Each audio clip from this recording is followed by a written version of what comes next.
உங்கள் தந்திவன் தொலைக்காட்சியில் தெனாலிராமன் தினமும் மாலை 6 மணிக்கு காண தவறாதீர்கள். தூத்துக்குடி அருகே அந்தோணி ராஜ் என்பவரது படகு நடுக்கடலில் மூழ்கிய நிலையில் அருகில் மீன்பிடித்துக் கொண்டிருந்த சக மீனவர்கள் பத்திரமாக மீட்டு கரை சேர்த்து உள்ளனர். இதுகுறித்த கூடுதல் தகவலை செய்தியாளர் விஜயகாந்த் வழங்கிட கேட்கலாம். விஜயகாந்த், வணக்கம். இது தொடர்பான முழு விவரங்கள்.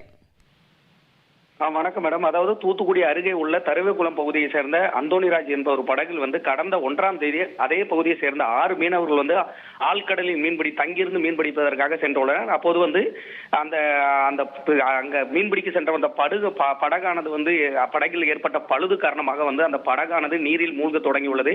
அப்போது தூத்துக்குடியிலிருந்து தூத்துக்குடி விசைப்படகு துறைமுகத்திலிருந்து சென்ற அந்த மீன்பிடிக்க சென்ற மீனவர்கள் அந்த படகு பழுது காரணமாக தத்தளித்துக் கொண்ட சக மீனவர்களை மீட்டு அவர்கள் படகில் அந்த 6 மீனவர்களையும் பத்திரமாக மீட்டு கரைக்கு திரும்பி அழைத்து வந்துள்ளனர். மேலும் அந்த நீரில் மூழ்கிய படகையும் பத்திரமாக மீட்டு கரைக்கு திருப்பி அழைத்து வந்துள்ளனர். இந்த சம்பவமானது அதாவது ஆழ்கடல் மீன்பிடிக்க சென்று படகில் பழுது ஏற்பட்டது காரணமாக 6 மீனவர்கள் உயிருக்கு தத்தளித்துக் கொண்டிருந்தவர்களை கரை திரும்பி அழைத்து வந்த சம்பவம் பெரும் பரபரப்பை ஏற்படுத்தியுள்ளது. தகவல்களுக்கு நன்றி விஜயகாந்த். உங்கள் தந்திவன் தொலைக்காட்சியில் தெனாலிராமன் தினமும் மாலை 6 மணிக்கு காண தவறாதீர்கள்.